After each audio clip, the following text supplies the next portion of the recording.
මොනවද බම් මේ එකමාරට විතර නැගිටන් කරන්නේ? රොක් කරනවා. මොනවද?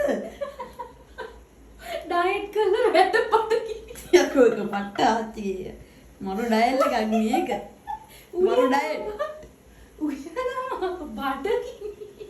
ගොන් බලන්න දැන් මේ එකමාරත් පහු වෙලා තියෙන්නේ. ඔන්න බලන්න මේ මම බැලුවා ඇඳේ නැත්තේ මොකද කියලා නංගි. දරුවා විතරයි හිටියේ ඇඳේ. යකෝ හොයලා බලනකොට ඇවිල්ලා පරිප්පුව රත් කරනවා. අන්න බත් එක්කුත් ගහලා බත් තිබ්බේ නෑ නැත්තම් බත් එකක් ගහලා කල්පනා කරගෙන මේ පරිප්පුව රත් කරනවා. ගෝවද මොනවද කොළ ටිකකුත් කෝකටත් කපලා මොකක් හරි කරලා මෙතන මේ කන්ද. ඒ නිකන් කණ්ඩොල. ඒතර ඩයට් එකට යනවා. මෙයා ඩයට් හරිද? මෙයා ඩයට් කරනවා. මෙයා මේ 6ට 7ට කනවා. ඒ කරලා මහා පාන්දර බඩගිනි වෙලා හිටපු ගමන් අතුරුදහන්.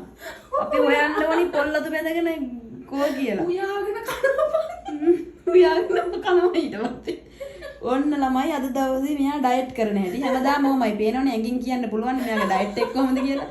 මොකද හරියට ඩයට් කරන මිනිස්සෙක් නම් ඉන්නේ පැයි නේද? ඉංගසුංග. අර මම ඔව්